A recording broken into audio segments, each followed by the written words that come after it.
Hi, this is Scott Wilkinson, host of Home Theater Geeks. In episode 229, I chat with Brian McCarty about the problems in cinema audio systems. So stay tuned. Netcasts you love. From people you trust. This is Twit. Bandwidth for Home Theater Geeks is provided by CacheFly at CacheFly.com. This is Home Theater Geeks with Scott Wilkinson, recorded October 23rd, 2014. Episode 229, The Sorry State of Cinema Sound. Hey there, Scott Wilkinson here, the Home Theater Geek and editor of avsforum.com. This week's guest geek is Brian McCarty, an audio engineer who worked on a recently released report on the state of cinema audio, and what a sorry state it is, as we will learn. Hey, Brian, welcome back to the show. Hi, nice to be back, Scott. Brian, you're Australia. Yes, you're the by far the farthest that any guest has come to us via Skype, from all the way from Cairn, Australia. How do you pronounce it? Well, it's spelled Cairns, but the Australians pronounce it Cannes, like the movie place in France. Okay, very good. Which is, again, thousands of miles away, nonetheless, from the northeastern coast of Australia near the Great Barrier Reef. Clearly, the farthest away than any guest has ever come to us on Home Theater Geeks, and I appreciate that very much. Those of you who are tuned in live at live.twit.tv or logged into the chat room at irc.twit.tv can post questions for Brian as we go, and I will pass along as many as I can. Now, this report that we're going to talk about today was issued by SMPTE, the Society of Motion Picture and Television Engineers, but it also involved the AES, the Audio Engineering Society, of which you are a member, and in fact, we're one of the 7 people, I think, who were the primary motivators and authors of this report. That's essentially right. The report was started at the SMPTE, where I've been a member since the late 1980s, and a member of the engineering committees there, and also required the participation of a great number of AES members who've done a lot of the heavy lifting on the report. Okay, very good. Then let's get to it. What does this report tell us about the state of cinema audio? Well, the report was really started with my recognizing that the work I was doing in production sound and the work going through the whole film chain wasn't coming out like I heard it when we were recording it on the set. As you recall, I spent most of my career in Hollywood as a production sound engineer and heard very, very good actors, both stage and screen actors, speaking over very high-quality mics into my headphones. And I was appalled to find out very early on that they didn't sound that way at the movie theater, and it concerned me a great deal. So this led you to want to investigate what was going on in movie theaters, which I often thought was pretty consistent, at least in those theaters certified by THX, whose sole purpose in life, not sole purpose, but one of its primary purposes, certainly one of its founding principles, is to make the sound in theaters consistent from one to another and to the dubbing stage from whence the sound originated. Is this not the case? It's not the case. It's, I think, never been the case, but it's gotten much, much worse, I believe, since we went to digital cinema, and we'll talk about that in a little bit. I think we should put the cover page of the report up first so the viewers can get the address from SMPTE where anybody can download the report and read it, and I encourage everyone to do that. The report is 220-some pages long. Holy smokes. And contains a great deal of engineering analysis that I think everyone in not just the the cinema world, but in the home theater world, is going to find troubling. Yeah. And as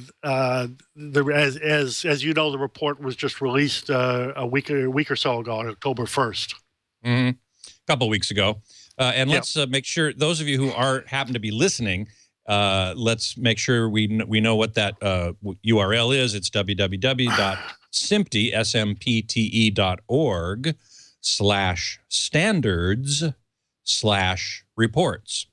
And from there, you'll be able to find this report, which is labeled, if I can see it one more time, TC25CSS B-Chain Frequency and Temporal Response Analysis of Theaters and Dubbing Stages.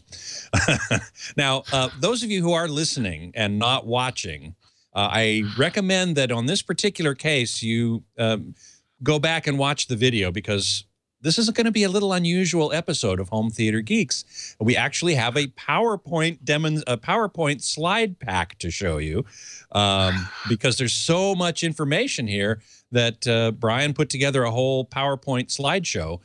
So we're going to explain it as we go along, so you'll get the gist of it in audio, but I think it would probably behoove you to check this one out on video at some point when you can. Now, in that title is a term that I want to make sure everybody understands, which is B-chain, the letter B, and then the word chain. Can you explain what that means? The B-chain is the part of the motion picture audio reproduction chain that begins at the soundtrack in the theaters and ends at your ears. It's what comes out of the soundtrack, how the soundtrack is processed into the theater, and the loudspeakers and how they've been calibrated and set up in that theater, and what you end up hearing in the theater. That's the B chain. That's the B chain. And so you did an analysis of the B chain in a variety of theaters and dubbing stages, which is where the soundtrack of a movie is put together, to see if there is any standardization. And I think it's fair to say that you found that there isn't? We found that there isn't, and even more troubling, we found that none of the 4 theaters tested, all very mainstream Hollywood-based theaters, some of which are used for premieres, and the 2 dubbing rooms in Hollywood that we tested, none of them are performing even remotely close to each other. And this also kind of validated the work of Philip Newell and his group in Europe, which tested 19 theaters and dubbing rooms in Europe and found the same results in Europe. Not only did they not, the dubbing rooms didn't match each other, the theaters didn't match each other, but nothing matched each other at all. And it's a real serious problem for the film industry. No kidding, because what the filmmaker intended for people to hear turns out not to be what they're hearing. Well, you know, it always struck me as odd that every time a movie went into a premiere theater in Hollywood for their first opening, somebody from the sound department would come down and tweak on the sound system. I thought that this kind of ad hoc adjustment was supposed to have been eliminated by the fact that we had a standard. But what was being done is people were coming down to make the soundtrack match the dubbing room, and since none of them are right, it's chaos, really. I'd like to go to a brief set of slides from Floyd Toole, starting at number 3. Okay. Floyd talks about this a lot, and it's extremely true in the film industry now.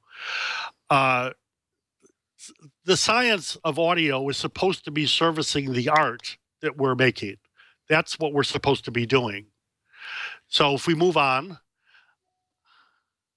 our business is good sound. That's what we're supposed to be making. By the way, just to make sure that those of you who are listening, the particular slide says something from Floyd Toole, who's been on the show before. For those who are serious, science in the service of art is our business, and good sound is our product. But how do we know what good is? That's the question, isn't it? Well, that's the question that Floyd always raises. And if we go on, we know as sound engineers, we listen to what we're doing. But because we're listening to loudspeakers that have been installed with no standard, we're making then recordings that have been made with no standard. And then as you move around the circle here, you're then adding microphones, EQ, and reverb and effects, and evaluating those again on the loudspeakers that we're using that have no standard. So this is called the circle of confusion. Was that a term that Floyd came up with? I believe that's Floyd's term. Yeah. Okay. So again, let's take a look at that picture. We're using loudspeakers to make recordings, to listen to our recordings, which are made using microphones, EQ, reverb, and effects, and so on, which is we then listen to on the loudspeakers. And so around and around it goes. None of this is really standardized. Right, and we all experience this in our daily life. If people put in a very high-quality home theater system and people come over to listen to it, of course they want to play it for them. Well, what do they play? They don't just pull anything off the shelf. They've got, a certain movie, this section of a certain movie, and this movie, a certain section of this movie, because there's no consistency in the soundtracks. So even at the home level, everybody's adjusted their systems subjectively for the most part, and they've adjusted them to make the recordings that they're used to listening to sound good. This lack of standards is extremely important to the film business, and the discovery now, the agreed discovery that we don't have any of these standards is really now put us in a very chaotic situation. Okay, let's move on to the next slide and see what we got there.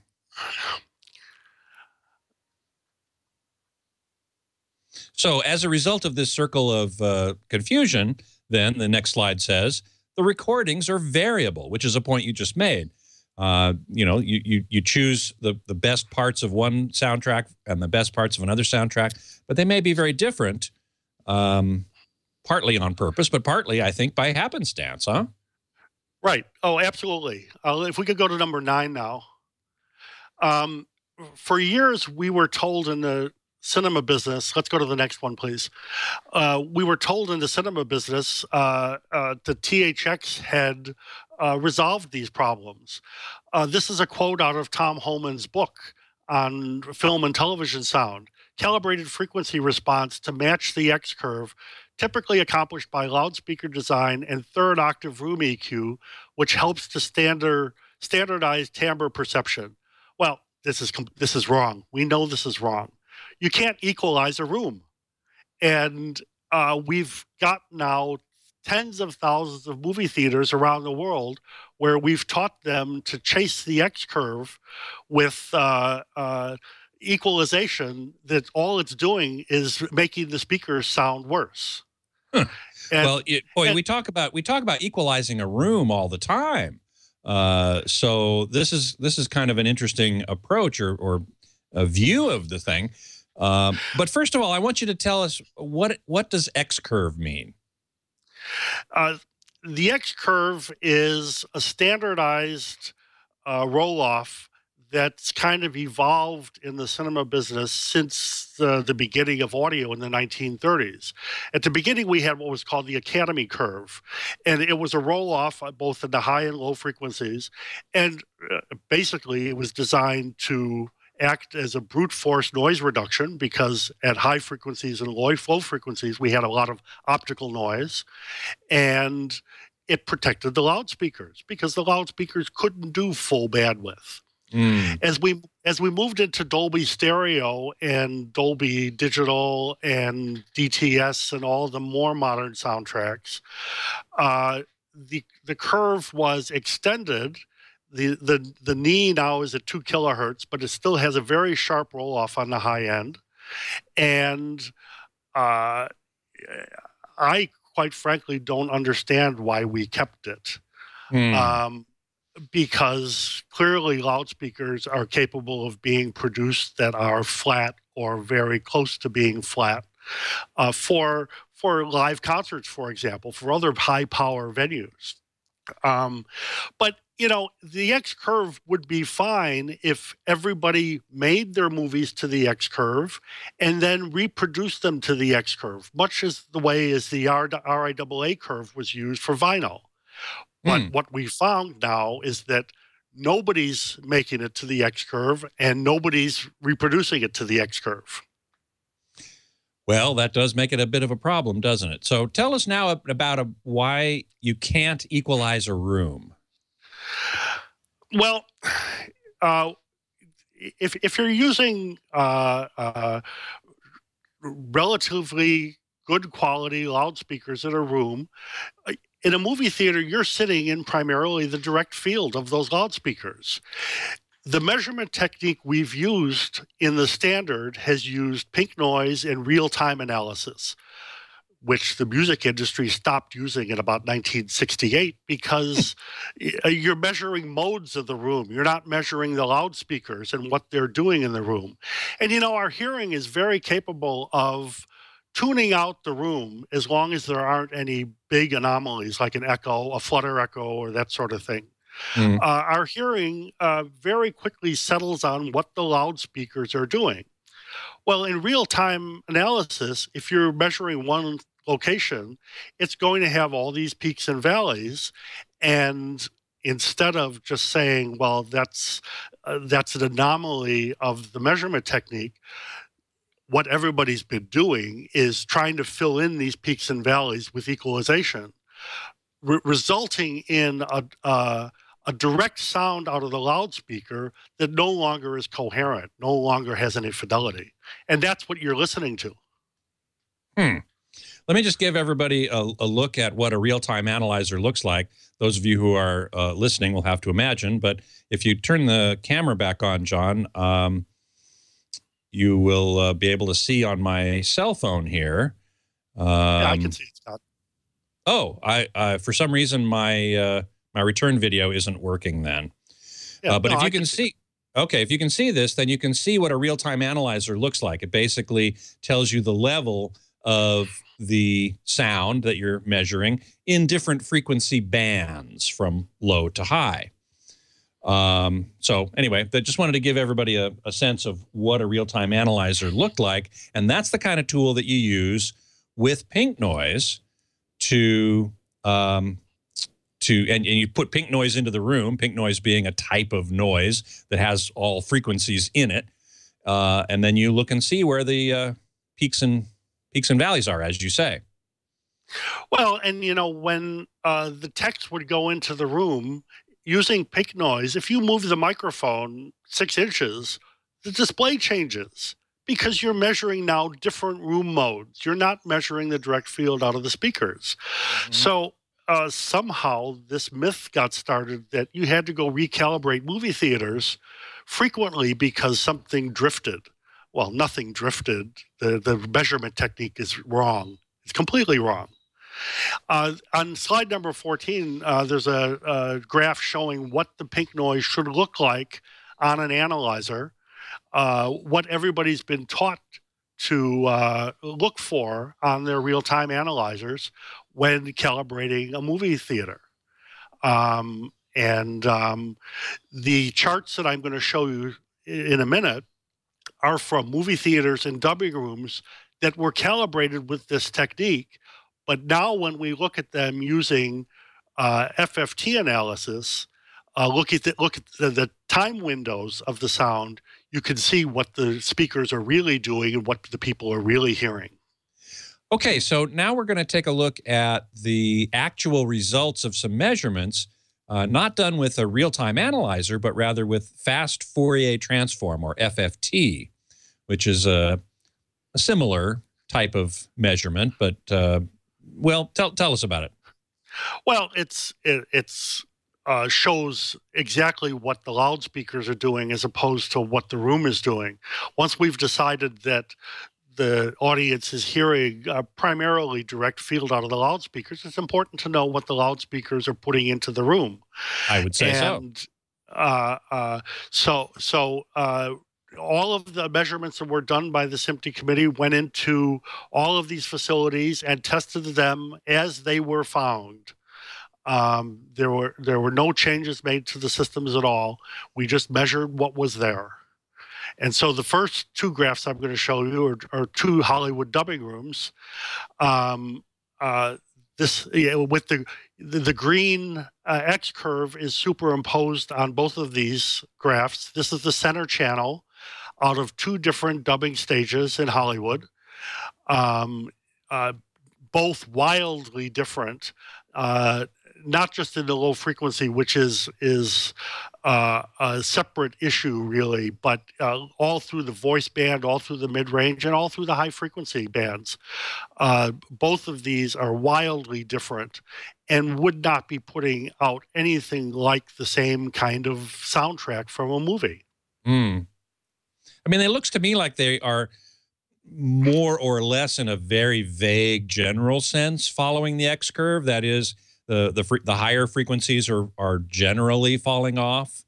The lower frequencies are falling off very rapidly. But in that low frequency and even in the voice band, you're right, the actual curves are quite a bit different. What's the difference between the blue curve and the red curve? The red curve is the equalization as found in the location, and the blue curve is the room without EQ. In other words, just turned off the EQ. Just turned off the EQ to see what was going on in those speakers, essentially. Mm-hmm. Mm-hmm. And you're right, they do generally follow the curve. But if you notice in the curve from stage E, the low frequencies are well below the X curve line. Well, what would the mixer do in that place? He would be boosting the high frequencies in the soundtrack so that it sounded good to him. And those would get to the theaters, and depending on how the theaters were aligned, that could be bright, it could be excessively bright, it could be sibilant, who knows what it would be doing. Mm-hmm. So, and you see in the next group of charts, these are 4 movie theaters also in the Los Angeles area. And these, as you can see, are even more wildly different than the dubbing rooms, which you would expect because the dubbing rooms are professional locations. Mm-hmm. But, we've been told all along that if you EQ'd everything using RTA and pink noise and hit the line, they would all be the same. And not having them the same is a significant issue for the film industry. Right. And we can see that right here, that in fact, these theaters were probably all aligned, as you call it, using pink noise and an RTA, and yet they exhibit very different frequency responses when measured with the speaker directly. Well, these are measured using FFT, so we're looking at different. We're looking at different time windows to determine exactly what the speaker is producing at different frequencies. Mm-hmm. And the methodology for the whole report, that's why I suggest people really need to get the report, because the methodology and how this was done and how the data was processed to present it to the public is very mm-hmm. important to understanding what happened here. Now, the next slide actually has a lot of these curves superimposed on top of each other, so we can, in fact, see the difference. There it does, and this is a surround channel, left surround channel, and it's shows 4 different cinemas and the performance of the surround channel. I mean, up to 15 dB swing between one response curve and another. Obviously, anyone knows that that's clearly audible. That's clearly more than clearly, yeah. That's clearly coloration. And, this is because people have applied too much equalization to these cinemas. One of the big cinemas that was tested in Hollywood, the group wanted to do some listening tests as well when they were testing, but the testing process took so many hours. They would go in at 4 or 5 o'clock in the morning, and only really one cinema was there any extensive listening done. And the suggestion was made, I think, by Dr. Toole that everybody, after we listened to clips for about 15 minutes, he suggested that we listen to it with the equalizers turned off. And although an anecdote at the moment, everyone felt that the system sounded much more clean and natural with the equalizers turned off. And I think that's turned off. Right. And because quality loudspeakers playing into a reasonably controlled room should sound very good and should not require any equalization. The other interesting factor to note is that the secretary for the AES Standards Group, Mark Young, was one of the first Dolby employees in the UK, I believe, going back into the 1970s. And his training on what to do in a movie theater was to go in, pink noise the room, check to see if there's any very strange room anomaly, use one equalizer to pull it down, and walk away.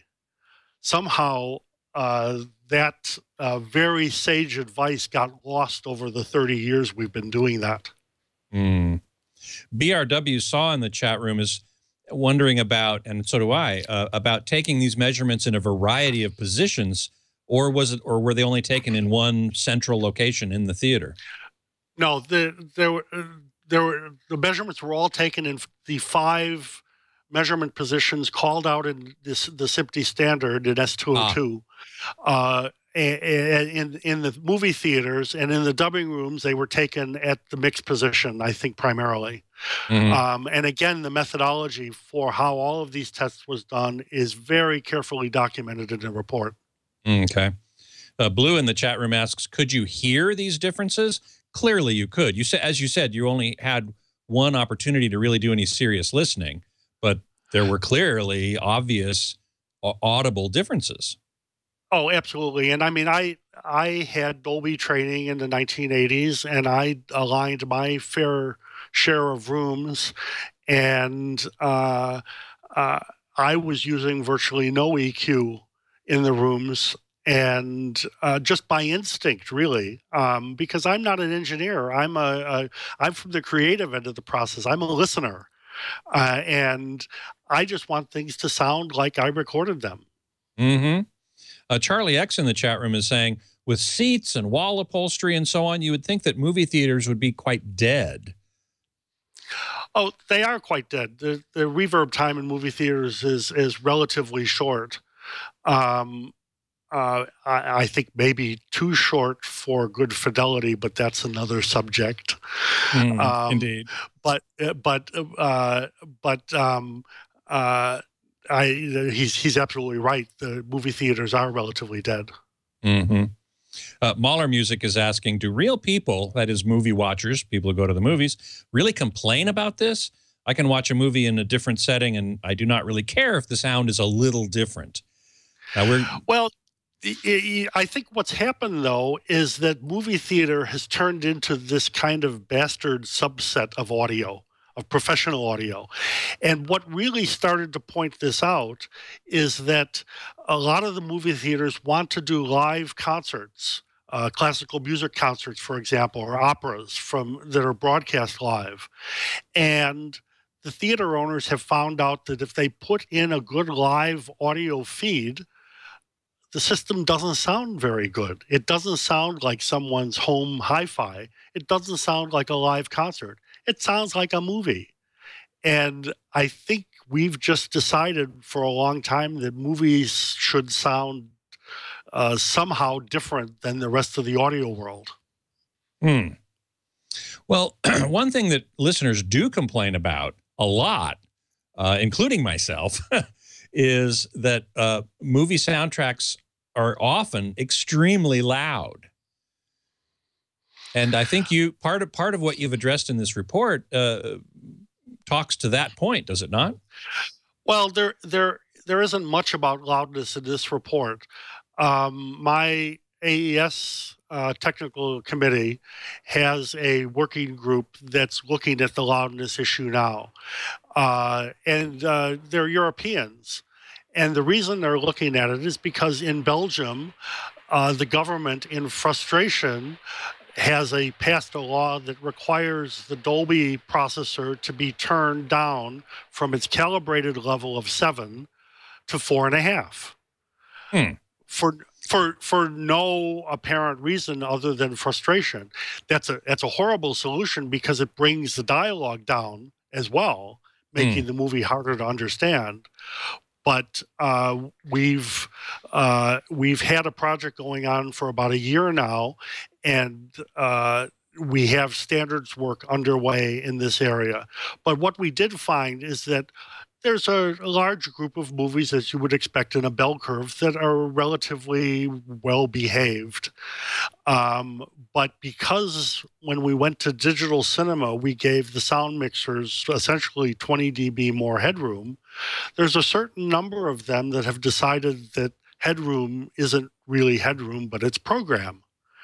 And the current loud movie of the year is the movie Noah, which had a 3-minute section that was, if played back at calibrated level, approaching 130 dB for 3 minutes. For 3 minutes. My God, 130 dB is like the threshold of pain. Right. And the other movies that have been very loud, unfortunately, have been movies like the Transformers, which are movies for children. Yeah. Whether there is or isn't a health and safety issue for the audience, there is a health and safety issue for the people who are making these movies that I think some of us are now starting to get very concerned about. Yes, yes. A couple other comments in the chat room. Mahler Music agrees movies are too loud. I certainly do too. Blue asks, is the theater owner likely to care about these standards and lack thereof, really? I think the good ones are going to care. The good ones are the ones that have techs go in on a regular basis and make sure everything's working properly. You hear horror stories sometimes of blown drivers for maybe months at a time. There are a lot of very high-quality cinema chains that do care about what's going on, and unfortunately have been led in the wrong direction by a standard that doesn't work. We're going to have to give them a standard and a calibration method that does work, and we're going to be very focused on that in the next few months or year. Mahler Music posts something apparently from Charlie X, I guess, who didn't put my name in so I can see his. He says, I thought THX was supposed to solve all these problems. This is kind of what I alluded to at the beginning of the show. But it doesn't. Well, it doesn't because at the end of the day, THX built their system on tighter tolerances for a broken standard. I know there was talk about putting out more microphones, different kind of microphones with smaller diaphragms, but the whole testing calibration methodology was flawed, and unless they were willing to see that was the issue, it was never going to be successful, and that's pretty much what's happened. You don't hear about THX theaters anymore. Well, and S-Wave Pro in the chat room points that out, says THX isn't in every theater. No, and it was a good idea at the time. The industry needed to a little kick in the backside about how bad sound had gotten compared to picture. We've made huge improvements in picture in the last 30 years, and we were still struggling with the same kind of sound issues. And I mean, they were well intentioned, but at the end of the day, the science was wrong. And when the science is wrong, you can't make any progress. Mm. Well, speaking of science, let's move on with the PowerPoint. I think we're up to number 18. Sure. Number 18, this is a very important graph because the so-called defenders of the X-curve have always said that this was a natural phenomenon caused by the reverberant buildup in the room and air attenuation. And we know from the testing now that that's absolutely not the case. It's a combination of the speaker, the movie screen, and the EQ that people are using to create this artificial curve. You know, we're hoping that this report puts to bed that fiction in the science about movie sound. Mm-hmm. So we're just to summarize so far, we've got this X curve, which basically is flat in the mid-range and falls off in the high end and somewhat in the low end. And soundtracks are supposed to be EQ'd to that, and theaters are supposed to be EQ'd to that. And if everybody did that, then movies would sound pretty consistent from one place to another. But that turns out, but the way to test for that and to EQ for that is a flawed method. The playing pink noise into the room and using a real-time analyzer to kind of try and get that curve going. Have I got the summary right so far? Yeah, that's correct. And I know my colleagues, some of them bristle when I talk about the X-curve because I think the X-curve needs to go. The X-curve needs to go because we're the only part of the audio business that's doing it. The composers routinely do work for movies, and one of them said to me, he says, I hand it over to the film people and I say, here's my soundtrack for the meat grinder. Because he knows that soundtrack isn't going to sound the same as it sounded in the music studio, where there is no equalization curve. Where this matters for the home theater market is that we have movies people are buying to play at home, some of which have been remixed from the cinema releases to remove the X-curve. A lot of them that haven't been remixed and are carrying that X-curved sound to your home. It's just chaos. Earlier this year, a movie which will remain nameless had over 300 mixes of the same movie made for all the distribution channels, home, the theater, different languages, the airplane, people's iPods and other personal devices. That's costing the studios money. That's chaos. And we need to start moving towards what I'm calling one mix mastering. One mix should be done for everything. And I don't think there's any reason it can't be. Well, except for different languages, I would assume would be the one thing that you'd have to redo each time for different markets, sure. Right? Oh, sure. But the idea that there should be an Atmos mix and an Auro 3D mix, and maybe now Iasono coming back into the market, they want their own mix. Well, we've already started addressing that because SMPTE has a committee trying to combine those systems into one soundtrack that's readable by all the systems. But I'm saying we need to go further than that. We need to get rid of the X-curve. We need to start producing soundtracks that are full fidelity for everyone right from the beginning. I couldn't agree more. In fact, somebody in the chat room here, DDS, will movie soundtracks have new sound besides Dolby Atmos or DTS or something? And that's exactly what you're saying.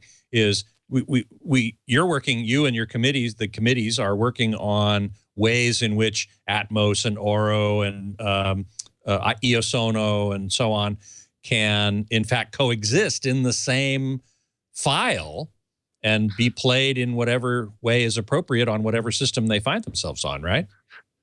Right.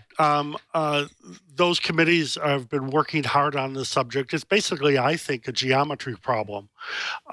They've always used slightly different ways to describe the sphere of audio and where the objects are placed in the sphere. But I think that's a difference without a difference, really. I think at the end of the day, and the theater owners have said, we're not going to have another standards war like we had with digital audio on film. We want one immersive soundtrack. And I think all of the parties have heard that direction from their customers, the theater owners, and are working very hard to ameliorate that problem. Mm-hmm. Sandblaster is making an interesting point. You alluded to it slightly earlier. He says, it was interesting to read in the report the difference between perfed screens, perforated screens, and woven screens. All movie screens in commercial theaters need to be what's called acoustically transparent. That is, allow sound to pass through them because the speakers, the front speakers, are behind the screen. And there's two ways to do that. One is to poke little tiny holes into the screen, which is the standard way of doing it these days. And the other is to use a woven material, like a cloth, which has naturally little tiny holes in between the woven strands to allow the sound to get through. Can you talk a little bit about what the report found in that regard? Well, sure. One of the rooms tested in the report had a woven screen. And clearly the high-frequency response in that theater is much, much more uniform and had much more fidelity because it's not trying to blast all this sound through these tiny little holes. Interestingly, there's no standard for the screens. The screen manufacturers all do it differently. And, you know, the picture people have no end to telling sound we were the second guys on the block because picture came first. But I think we're probably at a point now where the new standards are going to be not standards to try to adjust what's in the theaters to perform as best they can. The new standards have to really be performance standards. What's the best way to do this? And if you don't do it the best way, you degrade it at your peril. So I'm pushing very hard that woven screens should be the standard for all movie theaters. The issue comes in with 3D, which can't project onto woven screens. Well, polarized 3D, which is the majority. You're the expert on picture, me, not me. Okay, well, I will then just amend your comment there to say that polarized 3D, which is Real D and IMAX, which is the majority of 3D out there in the commercial cinema space, need what's called a polarization preserving screen, which is basically a silver screen. And a perforated screen can be that, but a woven screen cannot, as far as I know. There may be people working on it, and that might be fine, but the reflection of light from little cylindrical strands might make it, well, it certainly makes it difficult, if not impossible, to create a polarization preserving screen. Now, you could use a woven screen with Dolby 3D, passive glasses, but using color difference signals, which we've talked about on this show before and will again, I'm sure, or active glasses that alternate shutter on and off. But the majority of 3D theaters use polarization to isolate the left eye and right eye, and a woven screen can't be used there. So that's a serious drawback right there. Not for everybody, because there are those who simply will not go to 3D movies. Yeah, and I'm one of them. But, you know, the reality is when a 3D movie opens, it opens in the big theater in a 10-plex or a 20-plex or whatever it is. And then in a week or two, they move it down in 2D into other rooms. Well, Well, maybe the choice for a theater owner is 9 of his rooms have woven screens and really good sound, and the 10th room has 3D pictures, and he accepts a certain loss in the sound quality because of the need for a plastic screen. Mm. Interestingly, there's been really no science done on the screens. There is a project underway at the University of Southampton. Dr. Keith Holland and his group are testing extensively all the screens. And we expect a report from Dr. Holland at the AES Hollywood conference next March. Cool. Mahler Music is asking another question. Are movies' soundtracks getting more compressed? Like music, dynamically compressed, I'm talking about, so that the difference between the softest and the loudest parts is shrinking, which means they're essentially, that's maybe one factor why they're getting louder. Well, he's absolutely right. And that's what my working group has found measuring Hollywood movies and European movies, that the loudness wars have well and truly come to cinema. Everything is being pushed into this very narrow window of audio, and all of the dynamic range is lost. At the moment, there's more dynamic range in television than there is on cinema. Well, that doesn't seem right. But no, okay. It doesn't. Well, let's make sure we don't miss out on any of the slides in this PowerPoint that you wanted to show. All right. If we could go to number 21, please. This is Floyd Toole's summary, really, of the situation we find ourselves in with the standards organizations. Okay, here we go. So in music, we have no standards. Music is recorded in mixing rooms that are set up by ear. And usually a mixer goes into a room and brings things that he thinks he knows what they sound like, and he makes the system sound like what he thinks those recordings sound like, hence going back to our circle of confusion again. Mm-hmm. In radio broadcast, television, and film sound, a whole raft of documents now we know are scientifically obsolete and need to be rewritten because they're perpetuating audio myths from the 40s and 50s and 60s. Mm-hmm. It's difficult because there's a lot of inertia at standards organizations to not change anything because they're standards. But you know, we've got an industry that really has no functional standards relating to sound quality and quality, as opposed to just calibration or measurement. Actual sound quality measurements, we have no standards that have ever tried to deal with that. Okay. And we think now there are ways to start doing this because it all, at the end of the day, comes down to the loudspeakers. And there are very competent ways now to test loudspeakers, for everyone to test loudspeakers in the same way. Dr. Toole calls it spinorama. It's a process he invented when he was at the National Research Council in Canada, and is what he's used to really turn Harman JBL into a world powerhouse with loudspeakers, because they're all being measured and evaluated under the same criteria. Sure, there has to be subjective listening, and sure, cheaper speakers are not going to sound as good as expensive speakers, but we ought to be getting a lot closer. Mm-hmm. Jeff in the chat room made a good comment. TV plus streaming plus HD plus better audio equals decline of cinema.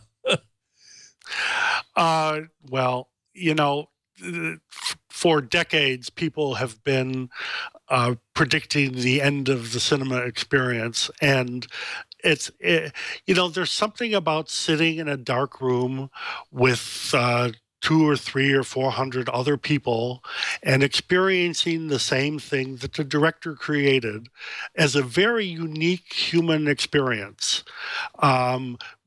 Comedy movies are funnier in a group of people. Sad movies are sadder with a group of people. You can't generate those emotions by technology alone. That's part of the storytelling process. That's what we're doing, is telling stories.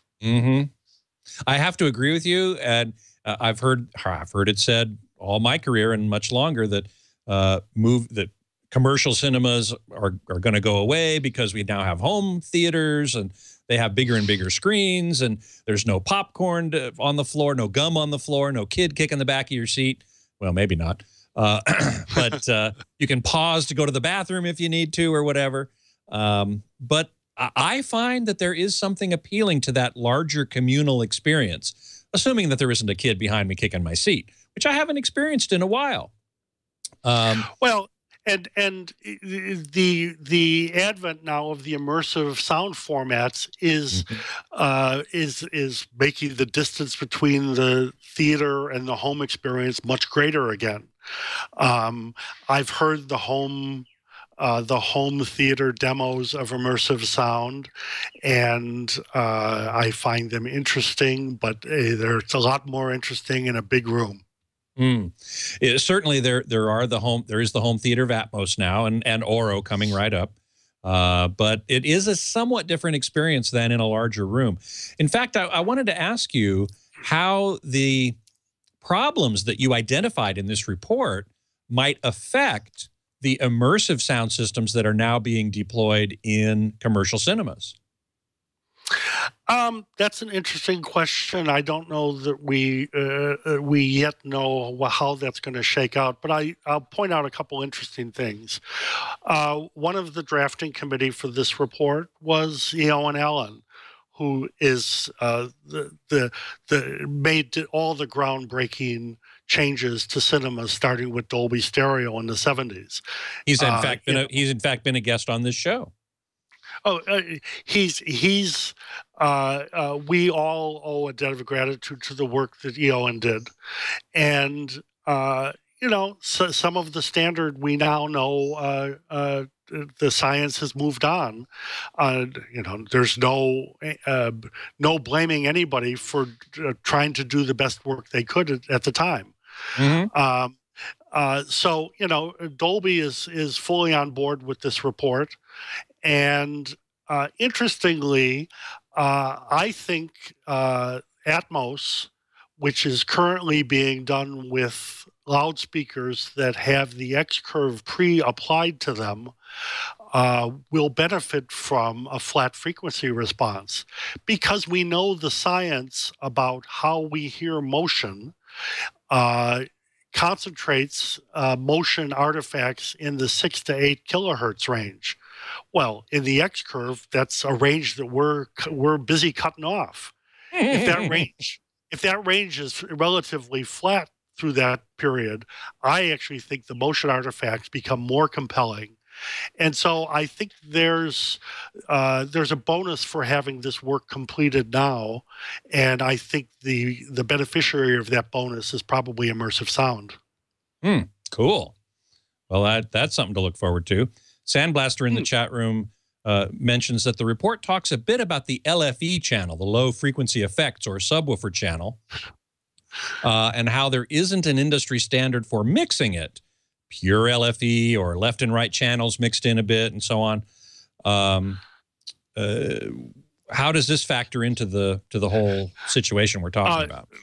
The LFE channel is a real mess for us, and we've known it's a mess for quite some time, and it really had to do with how the whole LFE channel evolved originally, and when the 0.1 in 5.1 was brought in, proper work wasn't done to really define what that channel should be.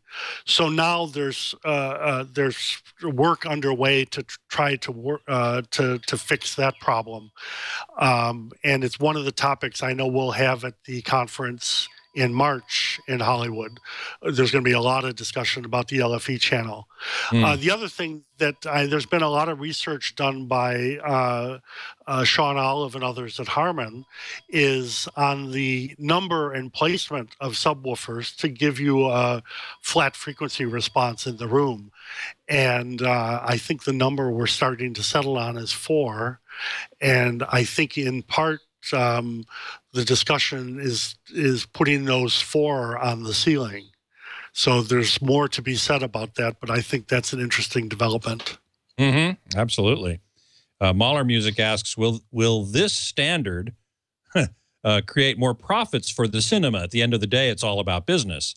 Well, it's not that you've created a standard here. It's that you have identified that whatever standards there have been that have been tried to be followed simply don't work and aren't effective, right? Yeah, that's correct. The first day of the AES convention 2 weeks ago, a good friend of mine came up to me, and they had a sign made for me, and it said, "You broke it, you bought it." The message really was that, many people know that I was the instigator or the disruptor to get this work started, much the to troublemaker. The troublemaker. And, it's turned out that the work has proven fruitful, that we've identified things that need fixing. At the end of the day, I think we'll end up with new standards that give the theater owners a more streamlined way to initially calibrate their theaters and a much more streamlined way to determine that nothing has changed in them, really on a day-to-day basis or even a show-to-show basis. So that brings me to my last question, really, which is, how are we going to fix this problem? You've mentioned one thing, using woven screens, for example, would be a better way to get audio from the speaker into the room through the screen in the front. What else might we see in the future in the way of solutions to this problem? Well, this problem is going to take the minds of both AES and the SMPTE to fix. There are great minds at the AES on acoustics and psychoacoustics and speaker design and intelligibility, all skills that are vital to promulgating a new standard. And the SMPTE has skills in how movie production is done, on the effects of the screen, and how the soundtrack is carried and so on. So both groups are going to need to work on this together. But what I see really is a performance standard. I see us setting a high bar for how sound needs to be reproduced in theaters. And if the theater owner, for cost or other reason, decides not to meet that performance standard, he does it at the peril of not having as good a sounding theater as he can have. I expect the speaker manufacturers, who are the primary culprits in the reproduction in the B chain, I expect them to step up their game as well and come up with designs that carry on from the live sound systems that they do so well, the high fidelity live sound that we all hear in concerts, and bring some of that technology to the movie theaters as well. And that might include different types of speaker arrays than we currently have. For example, line arrays, which are commonly used in live sound, which have a more controlled vertical dispersion and a more controlled horizontal dispersion, so that you can then tailor the performance of these speakers to the room. Oh, absolutely. We're perfectly capable of doing that in any type of venue. And instead of just putting in a one-size-fits-all horn and hope the people on the edges are hearing something intelligible, we'll specify a performance standard that says that the audience has, 90% of the audience has to be in the direct field of the loudspeaker. This is what I was going to ask you about, the performance standard. What sorts of things would be in the performance standard? That's one that you just mentioned, that 90% of the audience needs to be in the direct radiating field of the speakers. Sure, and how much high frequency everybody is getting, how much low frequency everybody's getting on a seat-to-seat basis. A measure of intelligibility. There are ways to predict and measure intelligibility in rooms, and an index that says the intelligibility has to be at a certain number, performance standard number, would then give the theater owners a way to specify a sound system, much in the way that pictures are specified. The screen is going to be so wide, it's got to have so much light on it, it's got to be to a certain level of sharpness. Those are all performance standards. And the audio industry needs to embrace that way of doing things as well. Well, I hope, I do know that many in the audio industry listen to this show and watch this show, so pay heed there, those of you in the audio industry, particularly for movies, because change is a-coming. So that's it's an amazing result that you got in your report, and I do hope that it opens people's eyes and ears and impels them to improve the situation, because I know I still like to go out to the movies, but I want it to be as good as possible, and I want it to be better than my home theater, because otherwise, why not stay home? Absolutely. And just to be clear, Scott, this isn't my report. This is the report of several dozen of very, very well spoken sound engineers in Hollywood. Brian Vessa is the chair of that committee and did an enormous job in herding the cats, as we like to call it, to an agreement that is going to benefit all of us. Yeah. Yeah, I understand it's not your report. It's the report of from SMPTE and the work of a lot of people that I appreciate very much. So that's it's interesting. I do encourage people to go download the report and check it out. It's over 200 pages, so definitely a serious tome. Anyway, Brian McCarty, I want to thank you so much for explaining it to us. Thanks for being here. Absolutely. I enjoyed being on the show, and I know this is a real important audience for the movement of audio into the future. And so I'm really happy to be here. Great. Thank you. SMPTE.org is the place to get the report, SMPTE.org/standards/reports, to be more specific. Brian's website is coralseastudios.com, in case you want to check that out down under. You still do some work there, I'm sure? I'm still doing a little bit of production work, but I'm really now focused on primarily standards work. We've made a big cut at all of this now, and I just want to keep things moving. Got it. Okay, thank you so much. You can always find me at avsforum.com. You can email me at scott@twit.tv, and you can follow me on Twitter at htgeekscott, also at avsforum. And you can find previous episodes of Home Theater Geeks right here on the twit.tv website, twit.tv/htg. And on our YouTube channel, youtube.com/twit Home Theater Geeks. Next week, my guest geek is scheduled to be Jerry LeMay, the president of the Home Acoustics Alliance, to talk about what else? Home acoustics. And I know I will have plenty of questions for him, and I will be soliciting questions also from AVS Forum. So be sure to tune in for what's likely to be a very interesting discussion on acoustics in home theaters. And I do hope you will join me. Until then, geek out.